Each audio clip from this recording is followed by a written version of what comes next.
Ó, então vamos lá, vamos começar. Então tá aqui em continuação da aula passada, a gente está falando do capítulo 2, Políticas Econômicas. Isso aqui é o capítulo 2 do Assaf Neto, o livro Mercado Financeiro. Esses slides aqui são do livro, então facilita para vocês estarem seguindo. Editora Atlas. E esse capítulo aqui, a gente está falando sobre política monetária, política fiscal e política cambial. Essas aqui eu não vou comentar com vocês, que não vem ao caso, não é foco da disciplina. Tá? Mas fica a recomendação de leitura para vocês, que eu acho que é interessante, contextualiza bem um pouco da história econômica e fala sobre os planos reais e a questão da crise de 2008, aí, que foi uma crise impactante. Então, gente, o governo ele tem essas políticas econômicas que ele trabalha e ele atua frequentemente com elas. É a política monetária, que trata especificamente da questão da moeda, é a política fiscal, que lida com as receitas e gastos do governo, a arrecadação e gastos do governo, a política cambial, que lida com a questão do câmbio, e política de rendas, que aqui não é tanto foco para a gente aqui, mas é a política de distribuição de renda, de melhoria de renda da população e assim por diante. A gente vai focar nessas três aqui, que é o objetivo nosso, falando em mercado financeiro de capitais, o objetivo maior. Essas políticas, elas são adotadas, pessoal, para quê? Para buscar o pleno emprego da população, ou seja, você ter aí, se não pleno emprego, mas o máximo de pessoas economicamente ativas, empregadas, você melhorar a distribuição de riqueza da população, e aí está aqui, né, um dos grandes problemas nossos, né, a concentração de riqueza no país é muito grande. Você garantir a estabilidade em preços e o controle da inflação, buscar o crescimento econômico e desenvolvimento econômico. Vamos falar aqui, pessoal, primeiramente, da política monetária. Tá? Então, conceitualmente aqui, olha, a política monetária ela enfatiza a sua atuação sobre os meios de pagamento, títulos públicos e taxas de juros, modificando o custo e o nível de oferta de crédito. Essa política é executada pelo Bacen, ou seja, Banco Central, que possui poderes e competência próprios para controlar a quantidade de moeda na economia. Obviamente, eu estou falando de moeda aqui, não é moedinha, né? É dinheiro, de uma forma geral.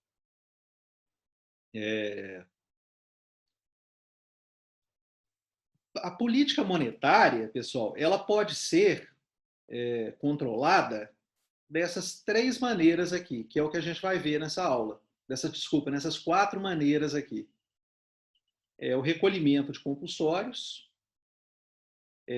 as operações em mercado aberto, o redesconto bancário e empréstimos de liquidez. O que são os recolhimentos de compulsórios, pessoal? Para a gente falar disso, isso aqui eu me lembro, eu estava falando na aula passada, mas aí eu vou resgatar aqui para vocês lembrarem. Quando a gente fala de compulsórios, vamos pensar lá no início da formação dos bancos, do surgimento dos bancos. Tá? Lá na Idade Antiga, na Idade Média. Os bancos surgiram a partir da necessidade que as pessoas tinham de ter alguém seguro para guardar, para quem elas pudessem confiar o dinheiro que elas possuíam. Então, um proprietário de moedas, ele precisava de fazer uma viagem, por exemplo, guardar o dinheiro dele para ter segurança que o dinheiro não fosse roubado. enfim, por alguma necessidade, o que ele faria? O que ele fazia? Ele confiava esse dinheiro a alguém que supostamente trouxesse a segurança para ele de que aquele dinheiro não fosse perdido, não fosse roubado, ou essa pessoa não fosse gastar o dinheiro dele. Ou seja, que na hora que ele voltasse, essa pessoa devolveria o dinheiro para ele. Tá? Então, foram surgindo pessoas especializadas em fazer esse tipo de atividade, que são os banqueiros de hoje. Pessoas que simplesmente guardavam o dinheiro de outras pessoas. E essas pessoas faziam isso como? Eu ia lá, né, ou vocês iam lá, entregavam dinheiro para essas pessoas. Em troca, essas pessoas, esses banqueiros, entregavam um recibo, tá? Um documento, né? Devolviam um documento para essas pessoas, dizendo: olha, em qualquer momento que você vier aqui, você tem comigo tantos dinheiros, tantas moedas. Estão aqui depositadas, guardadas comigo. E aí, esse banqueiro primitivo, dos primeiros momentos da história dos bancos, eles começam a perceber o seguinte: olha, nem todo mundo que deixou o dinheiro guardado comigo está voltando no curto prazo para estar resgatando esse dinheiro. Eu estou ficando com um estoque de dinheiro muito grande guardado aqui das pessoas. Ao mesmo tempo, outras pessoas, sabendo que eu tenho esse dinheiro guardado, têm me procurado pedindo dinheiro emprestado. Então, olha que bacana. Eu posso emprestar parte desse dinheiro que não é meu, que é de outras pessoas, mas eu estou guardando aqui, sabendo que essas pessoas não voltam no curto prazo para buscar, eu posso emprestar para outras pessoas. E eu posso ganhar alguma coisa, algum dinheiro, com esse tipo de trabalho. Né? É o que a gente chama de juros. Ele começa a ver que ele pode cobrar juros por esse tipo de ação. Emprestar um dinheiro que está guardado, mas que não é dele. Né? Que quando começa no início dessa atividade, antigamente isso era até pecado, né? Cobrar juros, né? Por empréstimo de dinheiro. A igreja condenava esse tipo de coisa. Lá no,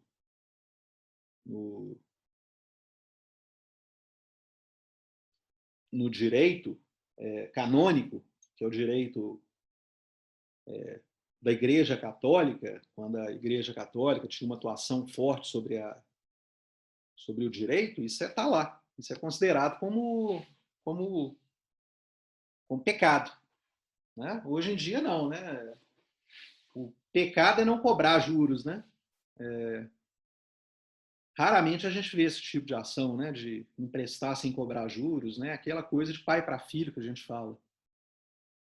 Né? Mas hoje é uma instituição. Né? Você emprestou dinheiro, cobra-se juros pelo dinheiro emprestado.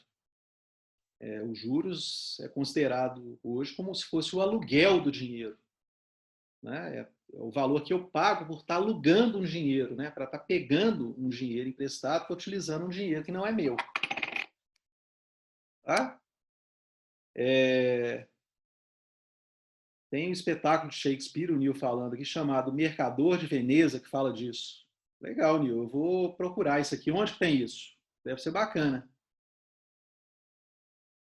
Falando do pecado dos juros, né? Tem filme, né? Tá no Netflix ou alguma plataforma dessa? Eu vou pegar depois. Boa dica aí para ver no feriado. Bacana, legal. Então, pessoal, esse tipo de atividade que eu estou comentando com vocês repete-se até hoje. Os bancos fazem isso. Os bancos comerciais, os bancos que vocês estão acostumados, que vocês conhecem, Itaú, Unibanco, Bradesco, Banco do Brasil, eles fazem isso. Então, se você vai lá e deposita um dinheiro no banco, ele pega e empresta parte desse dinheiro para uma outra pessoa, para um terceiro. Porque ele sabe que você que eu falo, o coletivo, tá? Você no coletivo, no sentido coletivo, é o conjunto das pessoas que fazem depósitos bancários, lá no Bradesco, por exemplo, não vão sacar o dinheiro que eles depositaram imediatamente no dia seguinte. Então, ele pode girar com aquele dinheiro ali, emprestando para outras pessoas e cobrando juros para isso. A questão disso, pessoal, é que na aula anterior eu estava comentando com vocês que quem tem poder de impressão de moeda no país é só o governo, obviamente, é o Banco Central. Por meio da Casa da Moeda, que é uma gráfica, ela imprime moeda. O Banco Central vai lá, gráfica, né? Aperta o botão da máquina da gráfica lá e a gráfica começa a imprimir moeda. Tá? Quem pode fazer isso é só o Banco Central que tem esse poder, né? É um agente do governo que faz isso. Só que os bancos, eles não imprimem papel moeda, né? Ou não cunham a moeda, mas eles têm o poder, com esse tipo de operação, de emprestar dinheiro que está depositado pelos correntistas, eles têm o poder de emitir moeda, de aumentar a moeda circulante na economia. Por quê, pessoal? Imagina o seguinte, esse dinheiro que eu fui lá e depositei, imagina que eu fui lá no Banco Itaú e depositei R$ 1.000 na minha conta. E vou deixar parado esse dinheiro lá. Esse dinheiro, esses R$ 1.000 que eu depositei, imagina que eu não vou usar ele no curto prazo, ele está lá depositado. O que vai acontecer? O Itaú, imagina que ele pegue metade disso, R$ 500, e empreste para uma outra pessoa. Então, o que está acontecendo na economia? Eu, Ricardo, tenho R$ 1.000 no banco e um terceiro tem 500 que ele pegou emprestado desse dinheiro que eu coloquei no banco. Ou seja, no final da história, o dinheiro em circulação aumentou de 1.000 para 1.500. Ok? Então, esse é o efeito multiplicador da moeda que os bancos comerciais conseguem fazer, emprestando dinheiro que está depositado, né, em juízo deles. Esse efeito multiplicador tem o poder de colocar mais moeda em circulação na economia. Tá? Ele não imprimiu moeda, mas esse tipo de ação do banco fez ter mais moeda em circulação na economia. Os meus R$ 1.000, no exemplo, mais os 500 que ele emprestou para uma outra pessoa. Tá? Só que isso tem um problema. É muito poder, né? Você colocar na mão do banco, deixar ele ficar multiplicando a moeda circulante, o agregado econômico circulante na economia, o agregado monetário. Tá? Isso é muito poder, né? Você está dizendo que o banco pode, então, gerar dinheiro? Como é que é isso? Né? E aí, pessoal, para controlar essa atividade, o Banco Central ele tem um instrumento que é o recolhimento dos compulsórios. O que é isso, pessoal? O Banco Central ele é como se fosse um banco dos bancos. Então, todos esses bancos que vocês conhecem, eles têm uma conta, como se fosse uma conta corrente no Banco Central. Igual a gente tem uma conta corrente no banco, ele também tem uma conta no Banco Central. E o que o Banco Central faz para controlar essa multiplicação da moeda? Ele fala o seguinte: Ó, bancos comerciais. Parte do dinheiro que os correntistas depositam na conta corrente que tem com vocês, vocês têm que redepositá-lo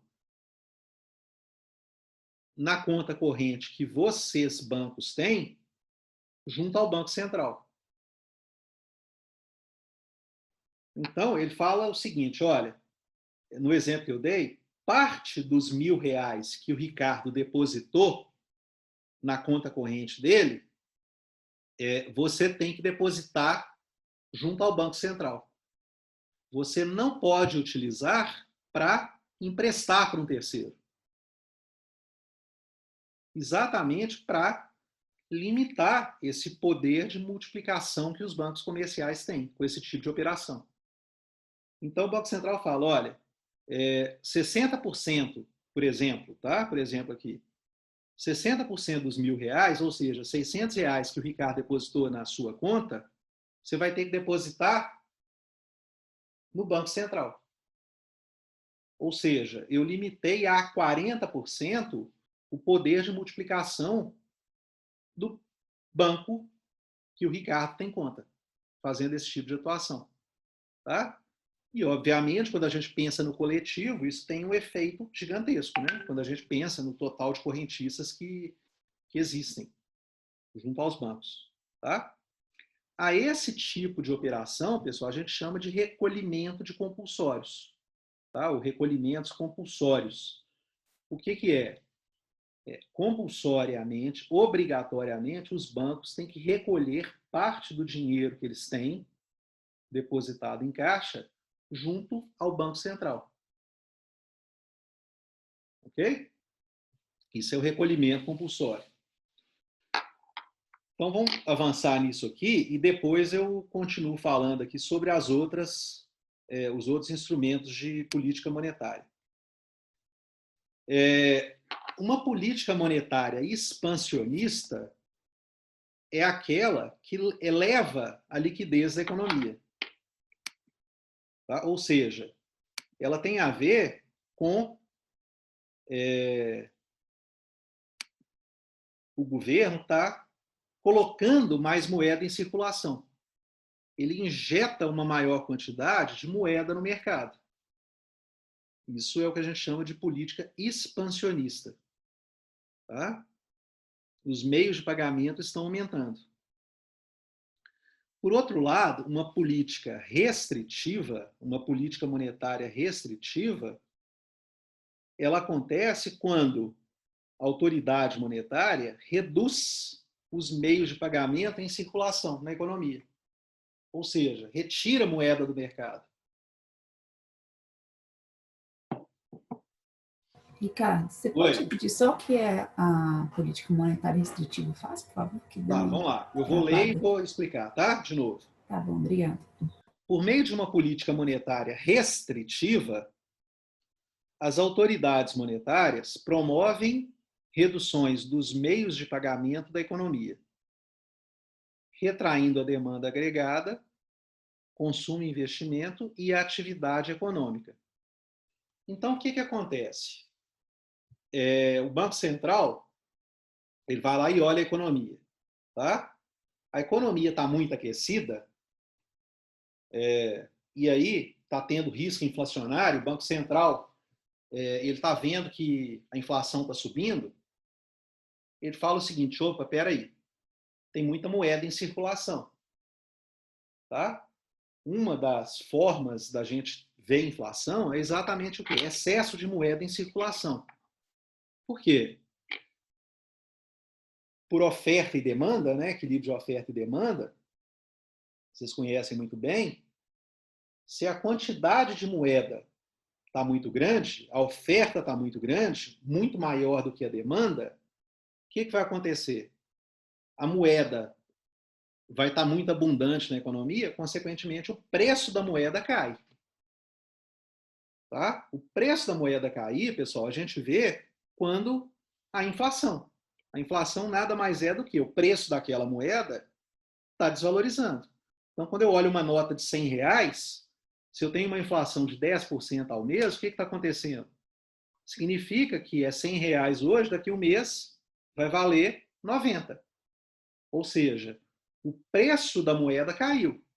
A moeda desvalorizou, porque tem muita moeda em circulação. Está com muitos reais na nossa realidade aqui de Brasil, na economia. Tá? Então, o que a política restritiva faz nesse caso aqui? O governo, por meio do Banco Central, tem que encontrar alguma maneira de retirar esse excedente de moeda na economia, de enxugar a liquidez da economia, que é o que a gente fala, tá? Diminuir a liquidez da economia. Diminuir a liquidez da economia é tirar a moeda em circulação, reduzir a quantidade de moeda em circulação. Tá? E isso é o que a gente chama de política monetária restritiva. Tá? Tá entendido? Foi Silmara que perguntou? Eu não estou vendo aqui a tela. Foi a Mariana, mas... Foi quem, Mariana? Adriana? Ô, Ricardo. Tá entendido, Adriana?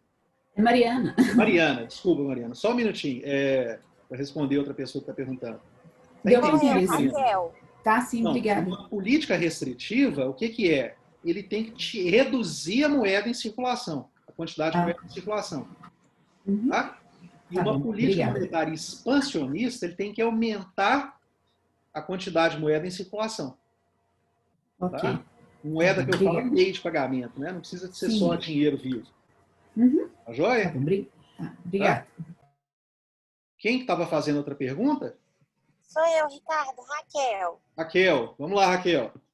Deixa eu te perguntar aí, como é que ele faz para poder enxutar Pra esses enxugar? pagamentos, essa rotatividade de dinheiro? Tá, para enxugar ou então... De moeda, né? Isso, tá? Eu vou explicar aqui, tá? Os mecanismos são esses aqui, ó.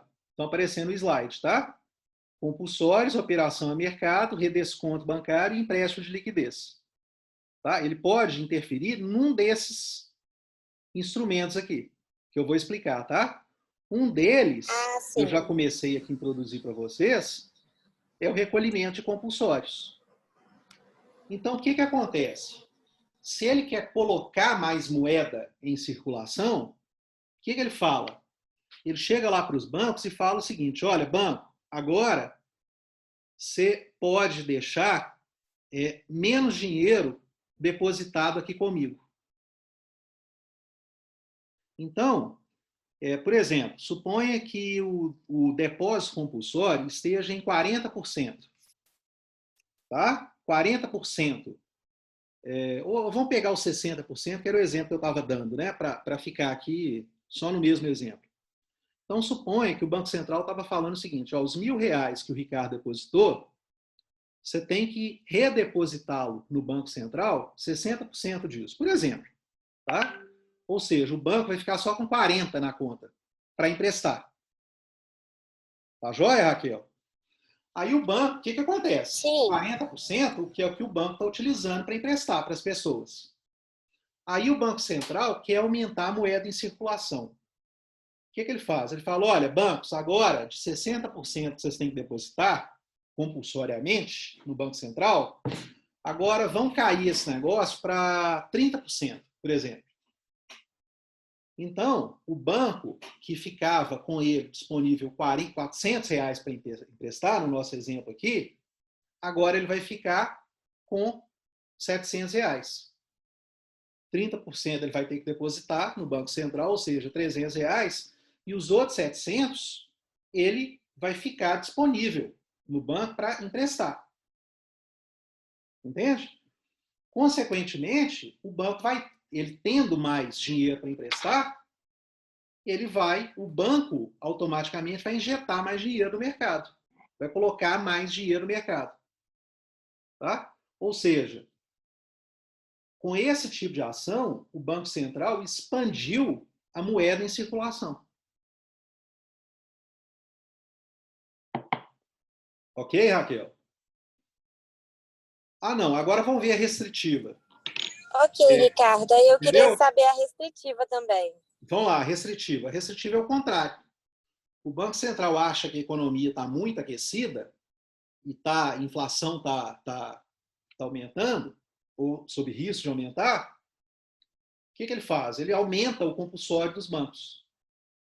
Então, suponha, no nosso exemplo, né, o compulsório agora estava a 30%, e o Banco Central viu que isso está demais, está gerando inflação, ou tem ameaça de inflação, o Banco Central fala assim, fala para os bancos, olha, agora o compulsório que vocês têm que depositar não é mais 30%, agora é 50%. Tá? Na hora que ele faz isso, os bancos vão ficar com menos dinheiro em caixa para estar emprestando. Não é? Eles vão ter que recolher mais dinheiro. Com isso, o Banco Central está restringindo a quantidade de moeda que está em circulação. Tá? Como tem menos moeda em circulação, lei da oferta e da demanda da moeda, a moeda vai valorizar. Porque as pessoas, né, a população, empresas, vão ficar precisando de mais dinheiro, esse dinheiro vai ficar mais escasso. Ou seja, eles vão pagar mais por aquilo. Então a moeda valoriza. Juntamente com isso, o juro sobe também, né? Porque os bancos, como tem menos dinheiro para emprestar e vai ter mais gente querendo aquela quantidade menor de dinheiro, os bancos vão cobrar mais caro por aquilo. Ou seja, os juros do empréstimo vai ficar mais caro. Tá? Então, vocês vão pegar um dinheiro emprestado, por exemplo, para pagar a faculdade, para comprar um carro, para financiar uma casa, quando o governo restringe a quantidade de moeda, vocês vão pagar um juro maior. Quando o banco expande a base monetária na economia, vocês vão pagar um juro menor, porque os bancos terão mais dinheiro para ofertar para vocês. Então, eles vão ter que cobrar mais barato por aquilo. Tá joia, pessoal? Tá entendido? Tá entendido, Raquel? Entendi sim, Ricardo. É que na Obrigada. prática ele faz a política expansionista ou política restritiva? Sim, Tá? entendi. Essa é Obrigada. uma das formas, tá? Eu vou explicar as outras para vocês. Uma Então tá delas bom. é isso aqui, ó. É o recolhimento de compulsórios. Ele diz para os bancos comerciais, tá? Se eles vão ter que recolher mais ou menos dinheiro. Consequentemente, vai expandir ou vai restringir a moeda em circulação. Tá joia, pessoal? Tá entendido? Todo mundo aqui entendeu isso? Tá claro para todo mundo aqui? Tá? Tem outras maneiras, repetindo, tem outras maneiras de fazer isso. E eu vou explicar para vocês esses outros instrumentos que ele tem para fazer isso. Então, pessoal, aqui, olha, eu vou ler para vocês aqui, né, o que eu acabei de falar. A política monetária expansionista, ela se aplica para dinamizar o consumo e investimento agregado, com reflexos positivos sobre a expansão da atividade econômica. Aplica-se em momentos de retração econômica, por exemplo, que a gente está vivendo agora no país, né? Por causa dessa crise do Covid, o governo ele reduz o compulsório, tá? Por quê? A economia está muito parada, né? Vocês viram que está tudo parado. Agora está começando, né? A reaquecer. Então, quando estava muito parado, o que o governo faz? Olha, tem que jogar moeda no mercado, né? Tem que expandir a base monetária. Por quê? Com mais moeda em circulação, significa que a população vai ter mais dinheiro. Significa que as pessoas vão estar com mais dinheiro disponível, as empresas vão ter mais dinheiro, pegar dinheiro emprestado vai ser mais barato. Consequentemente, se a população está com mais dinheiro, ela vai consumir mais. Né? E se as empresas têm dinheiro mais barato, elas vão investir mais. E aí, a economia, o governo estimulando o consumo e o investimento, a economia volta a aquecer. Né? Eu até falei na aula passada, se eu estou achando, né, se o dinheiro está mais barato para pegar dinheiro emprestado, o que eu vou fazer? Eu vou comprar um carro financiado. Nesse momento agora, vocês estão vendo carro a juros zero, que não existe juros zero, né? Isso é papo. Mas o juro está tão barato que eles falam que é juros zero, né? Embute aquele juro ali na prestação, então quem está pagando nem sente. Mas juros zero é papo fiado, não existe, é conversa fiada. Tá? É marketing isso. Não que marketing seja conversa fiada, né? Mas é estratégia de marketing. Mas eu vou ver, para comprar um carro está mais barato, está mais fácil, né, eu financiar um carro, por exemplo. Então, vou lá e financio o carro. Cabe no meu orçamento a parcela. Consequentemente, o carro mais barato significa... Gente, espera aí só um minutinho. Espera aí só um minutinho, que entrou aqui um convidado aqui. Só um minutinho. Fala, meu caro. Fala, garotinho. Só um minutinho que eu tô dando aula, tá? Tá tudo jóia, tá? Deixa só ali que eu tô terminando a aula. Só um minutinho que eu vou conversar com você. Tá jóia? Tá? Você fecha a porta pra mim? Você tá gravando? Tô gravando. Tá? Você? É. Tá jóia? Entrou um convidado aqui na sala, gente. Um convidado especial. Desculpa aqui.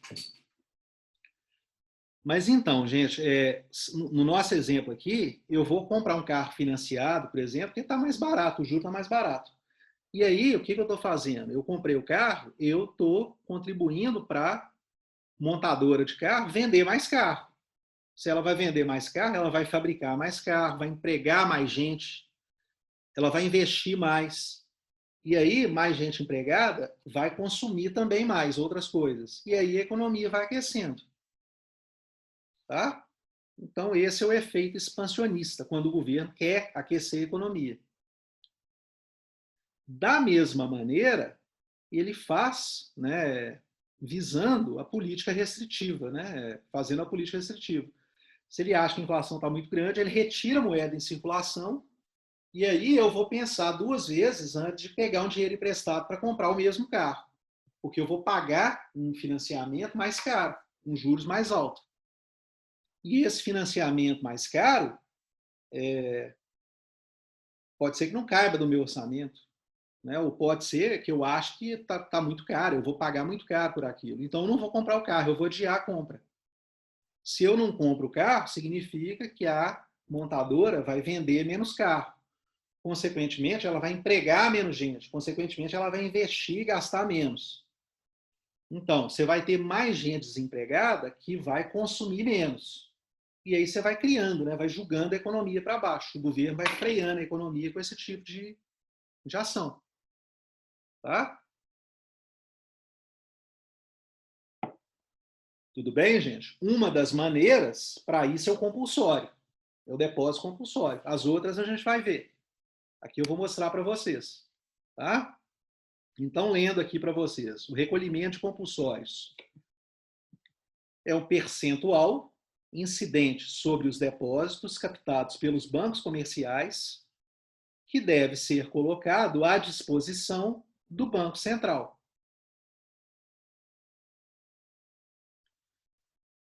O instrumento de controle monetário que atua sobre os meios de pagamento por meio do multiplicador financeiro. Esse efeito multiplicador que os bancos têm quando emprestam dinheiro que está depositado nas contas correntes. Pode incidir sobre os depósitos à vista e sobre os diferentes tipos de depósitos a prazo. A alteração das taxas de recolhimento compulsório determina a expansão ou a retração da atividade econômica. Tá joia, pessoal? Beleza? Tá? Tá entendido isso? Tá?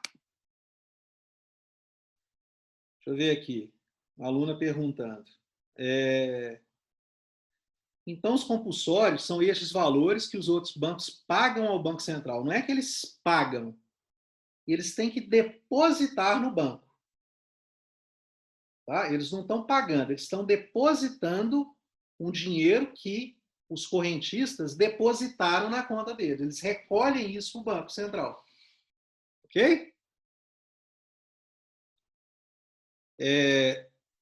Tá joia.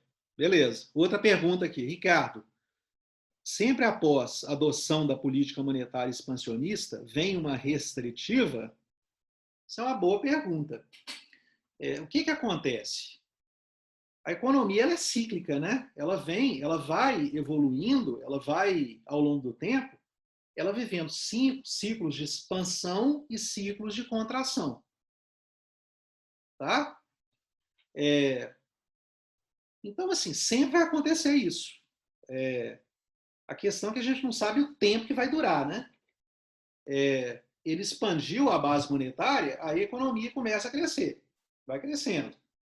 O ideal seria que aquilo ali crescesse sem inflação, tá? Tivesse crescendo de uma maneira linear, linear que eu digo de uma maneira que não gerasse inflação, ou tivesse dentro da inflação ali, tá?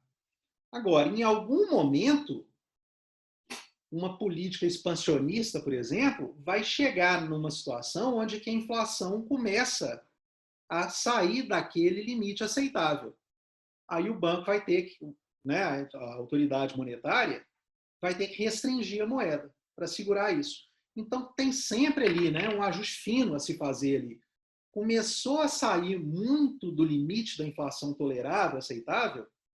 Tá? Aqui no Brasil, a meta está em 3,5%, né, a meta de inflação, com aquelas bandas, né, variando de 4,5% até 2,5%. Na hora que isso sai, passa daquele limite tolerável, o Banco Central tem que restringir a moeda. Né? Na hora que aquilo também está muito baixo, porque não ter inflação também é uma coisa ruim, significa que não está crescendo, tá? Ou ter deflação, pior ainda, né? O Banco Central tem que novamente atuar para o quê? Para fazer um pouco mais de moeda circular. Então, isso é sempre um ajuste fino, né? Ele vai calibrando esse negócio. E aí a economia ela vai oscilando, né, entre expansão e retração. O ideal seria que não tivesse isso, né? Tivesse crescendo o tempo todo, sem inflação. Mas isso é muito difícil de acontecer, né? Por isso, essa política monetária é para calibrar isso. Tá? Horas, né? Ele alternando, né? Hora de mais expansão de moeda e hora mais restrição de moeda. É o ajuste fino que ele faz. Tá joia? Tá respondido? E junto com isso vem as crises, né? Que é muito difícil você prever e o governo tem que estar atuando nas crises. Agora, por exemplo, né? Veio essa crise aí, ele tem que expandir a base monetária. Ele não tem muito o que fazer. Ele tem que colocar moeda no mercado para enriquecer a economia. Tá? Isso em algum momento vai começar a gerar algum risco de inflação. Né? Na hora que a economia estiver aquecendo demais ou superaquecida, na hora que ele vê que esse tanto de moeda que ele injetou na economia agora começou a estar gerando inflação, ele vai ter que restringir a oferta de moeda. E aí vai alternando, né? Entre expansão e retração. Tá? Bom, pessoal, vamos continuar aqui então.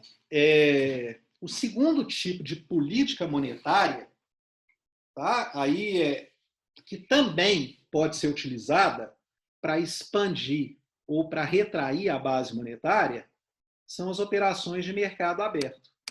Tá? Então, aqui, ó, voltando o slide aqui, pessoal, esse é o segundo instrumento aqui, ó, monetário, tá? De política monetária. O primeiro são os compulsórios. Todos eles aqui são utilizados como política expansionista ou política contracionista. Todos eles aqui. O governo utiliza. Tá? Um deles é o recolhimento de compulsórios, que a gente acabou de ver. O outro instrumento aqui, ó, que a gente vai ver agora, é o instrumento de operações em mercado aberto. O que é isso, pessoal? As operações em mercado aberto.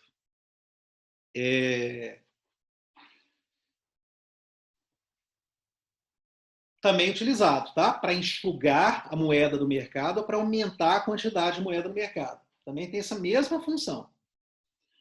Mas o que é isso, pessoal? Quando vocês veem, por exemplo, dá no jornal, a taxa Selic aumentou, a taxa Selic diminuiu. Tá? Isso é uma operação em mercado que o governo faz. Ou, quando vocês ouvem falar, ou quando vocês compram um tesouro direto, por exemplo, que é um título do governo, também é uma operação em mercado aberto que o governo faz. Então, vamos pegar o exemplo aqui. Quando o governo ele vai lá e vende tesouro direto é um título, né? É um papel, né? Não físico, né? Mas é um título, tá? era um papel antigamente, né? Daí a gente continua utilizando esse termo. Mas hoje não, né? Hoje é um registro que vocês têm, né?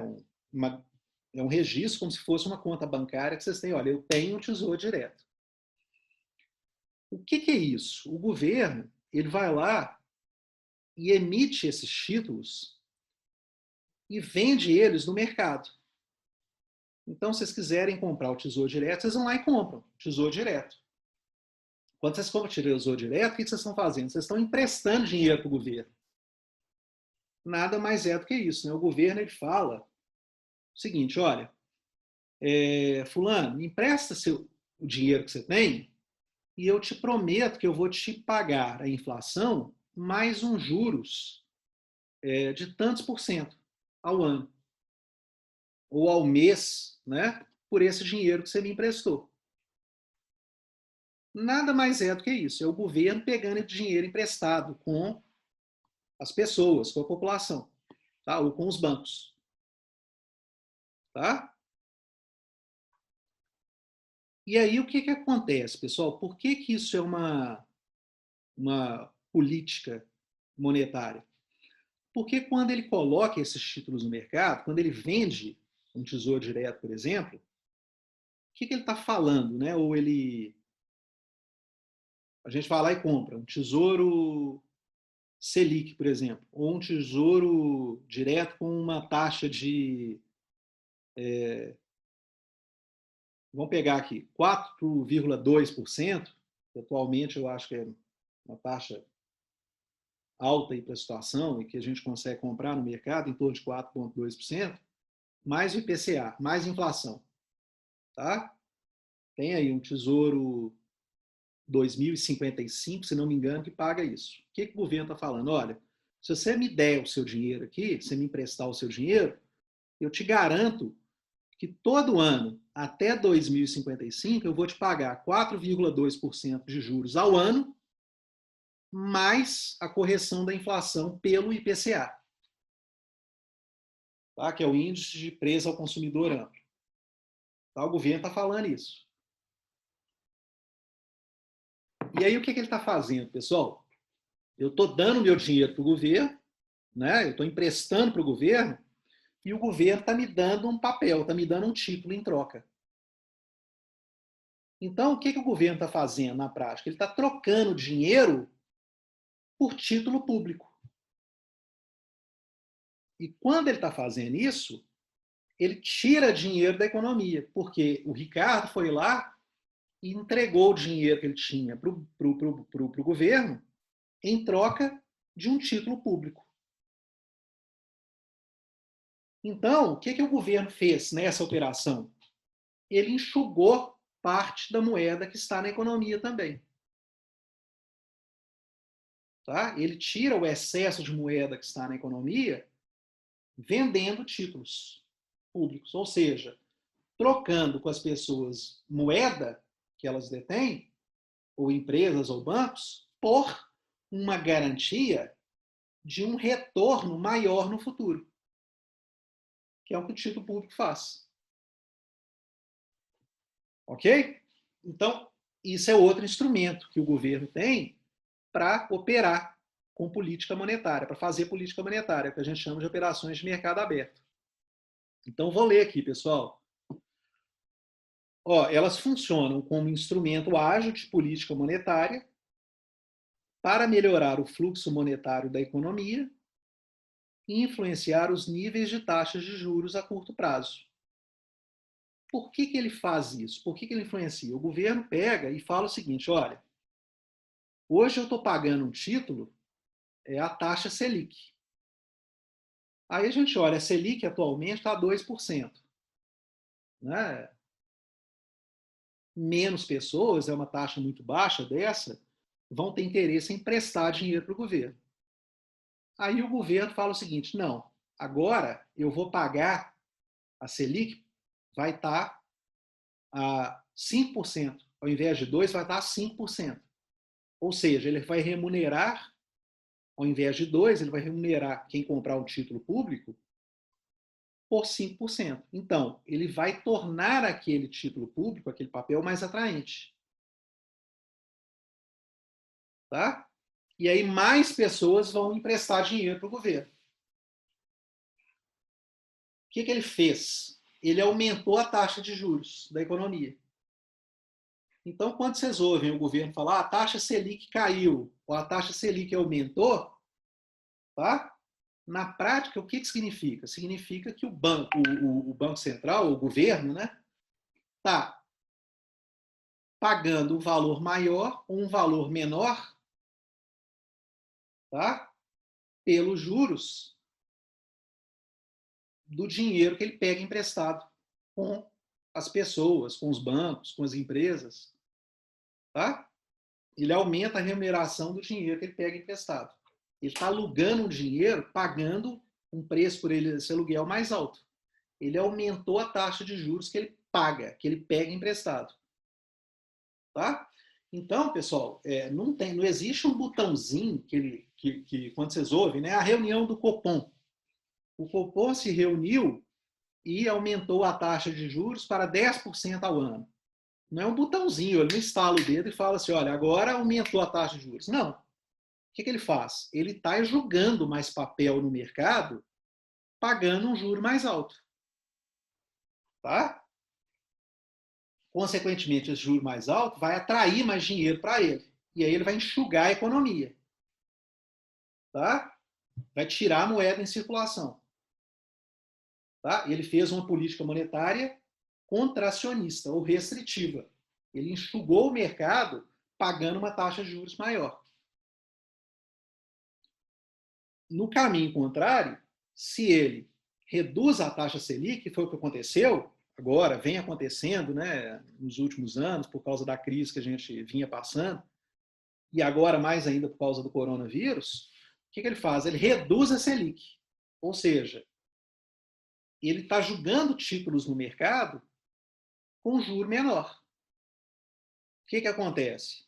Né? Os agentes vão querer emprestar, menos gente vai querer emprestar para o governo, uma taxa menor. Ou seja, vai ficar com mais dinheiro em caixa. As pessoas, as empresas, os bancos vão ficar com mais dinheiro em circulação. Né? Consequentemente, mais dinheiro em circulação, isso faz no curto prazo que a economia volte a aquecer. Porque as pessoas com mais dinheiro vão comprar mais coisas, vão consumir mais, vão investir mais, as empresas vão investir mais, vão pegar mais dinheiro emprestado e assim por diante. Volta aquele ciclo expansionista da economia. Tá joia, pessoal? Então, esse é um outro instrumento de política monetária que o Banco Central tem. Tá? Então, olha aqui, o governo, né? Fundamentam-se na compra e venda de títulos da dívida pública no mercado, processadas pelo Bacen, na qualidade de agente monetário do governo. Para aumentar os meios de pagamento, o governo resgata títulos públicos. Isso que eu falei, né? Então, ele recompra os títulos que ele vendeu lá no passado, ele recompra esses títulos e aí ele vai trocar os títulos por moeda. Ele vai colocar mais dinheiro em circulação e vai pegar esses títulos de volta. Então, ele vai injetar mais dinheiro na economia. Com isso, ele está aumentando os meios de pagamento. E, ao contrário, para reduzir os meios de pagamento e aumentar a taxa de juros, o governo emite e coloca novos títulos da dívida em circulação. Ele emite esses novos títulos pagando um juro maior. Então, mais gente, mais empresas, mais bancos vão querer emprestar para o governo e o governo vai ficar com dinheiro e os indivíduos, a população vai ficar com títulos públicos. Vai ter menos dinheiro em circulação. Tá joia, pessoal? Tudo bem? Tá entendido, pessoal? Então, essa é o segundo instrumento que o governo tem para fazer política monetária. Então, hoje aqui a gente viu os recolhimentos de compulsórios e as operações em mercado aberto. Tá? Na próxima aula eu continuo isso com vocês, falando do redesconto bancário e dos empréstimos de liquidez. Tá joia, pessoal? Beleza? Tá? Vamos parar por aqui agora, pessoal. Eu vou... Deixa eu pausar o vídeo aqui para